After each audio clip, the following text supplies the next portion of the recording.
poppin' and welcome back to a brand new episode of the vlog. Today it's Saturday, it's 11 o'clock, we're about to head to the gym and I'm gonna show you how to make the best pre-workout boost. First of all, you want these big ice cubes, none of these small things, the big solid ice cubes that cool down the whole thing. Take one of those bad boys, pop it in there, you head over to the sink. That's a real close-up on my ugly face, I apologize. Take a little bit of water in there, half a liter. And then you open this up, C4. That's also the name of a bomb, just for reference. Take 1, 2, a little bit more than full scoops. You shove them in there. Close that up. Shake it to wake it. And then we're good to go. Now we're gonna head to the gym. Then we have a full day of work working on both Venture Pals and the other app that I have. So let's get to it.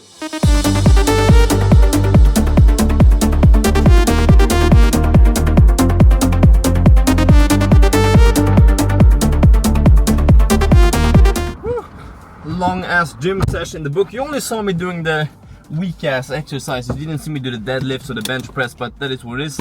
It's always a little bit awkward to film in the gym when it's full, so I try to avoid that. People don't want to be filmed, etc. So I try to, you know, that's why I only record in the corner. Maybe they don't mind, I don't know. Now we're gonna go buy some food, some lunch, and then we're gonna get to work.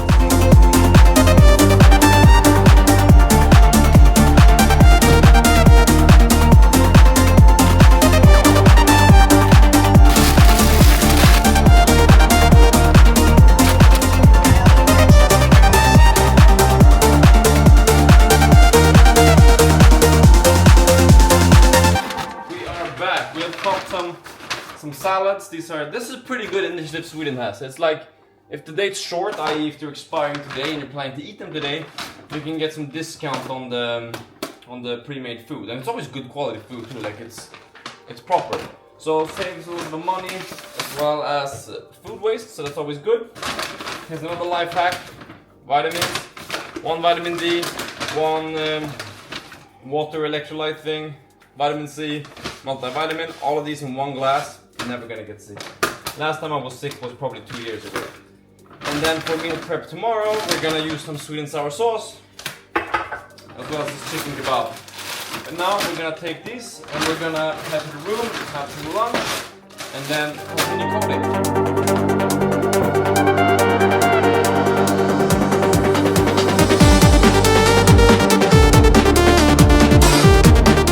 Okay, we're making some pretty good progress on the sprint here for Rumi.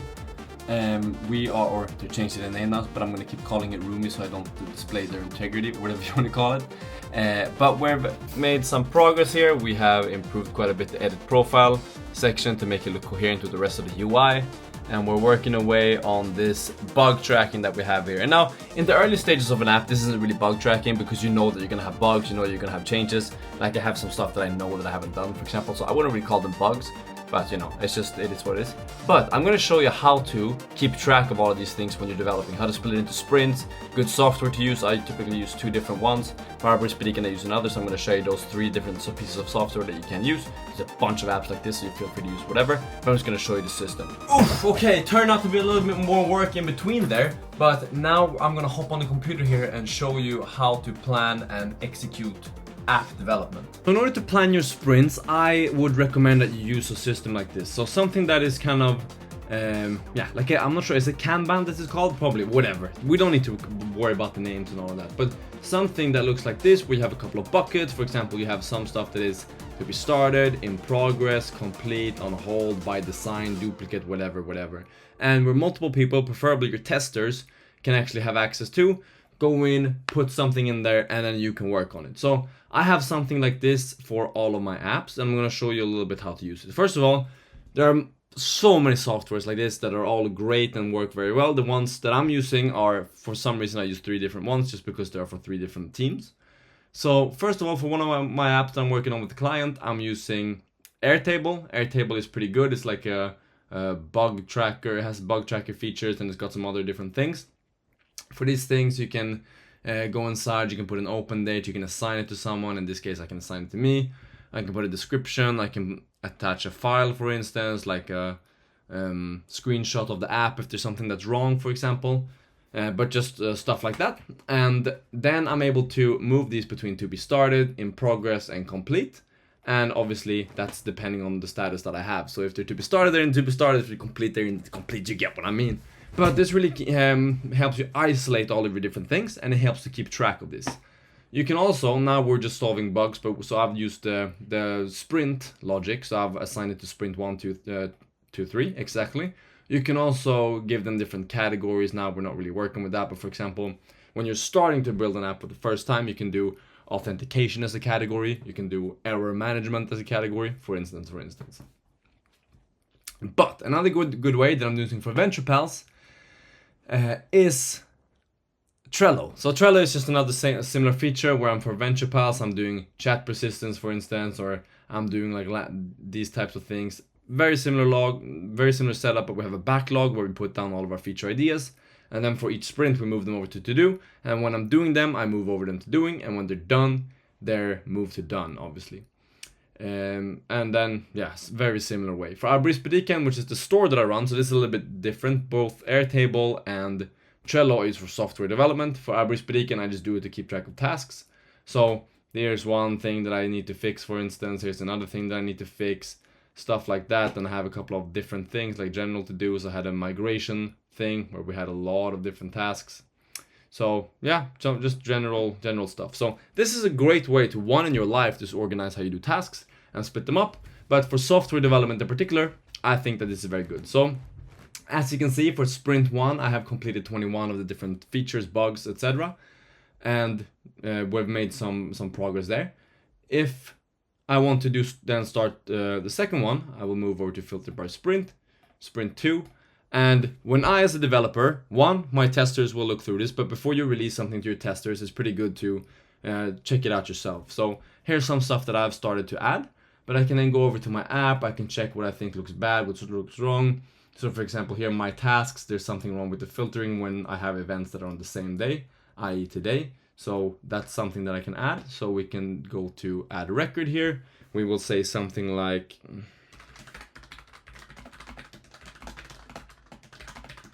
some spellings, but we will understand what I mean. We'll head over to description. On the same day,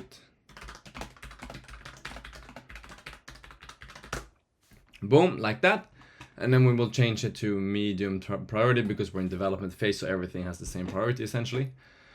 And then I will just do that. I will go through the app, through all of the different features, to all the different things. Like here now, for example, this I can see is something that we have an old layout of, the gray here. So I'll add that to the record as well. Improve account page.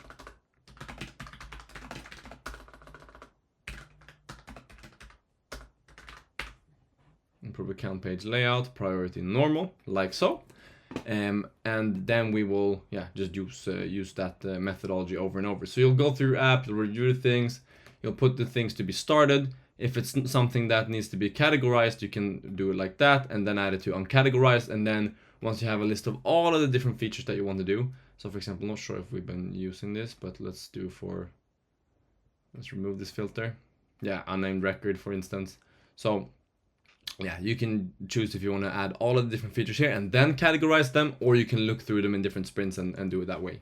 But I would really recommend doing something like this with a bucket system where you keep track of the tasks that you need to do and the tasks that you need to add, and then you just move them as you're doing them. So it becomes very easy to keep track of what you need to do, what you're doing, etc. Also, if you just have something else like this, you can do this type of way where you have different priorities and use the buckets like that.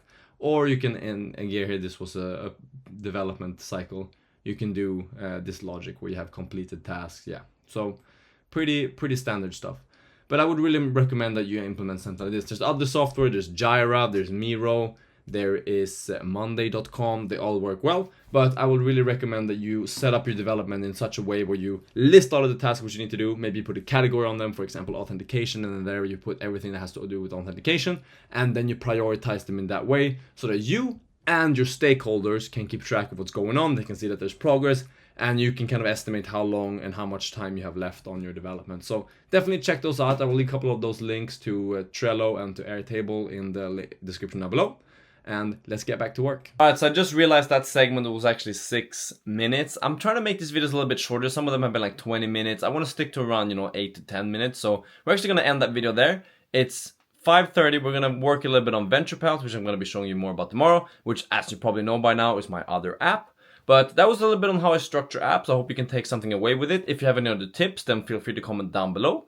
And yeah, stay tuned for tomorrow's vlog where we'll be discussing more about Venture Pals, and I'll show you a full Sunday in the life. So subscribe, it's completely free of charge, and I'll see you in the next one. Peace.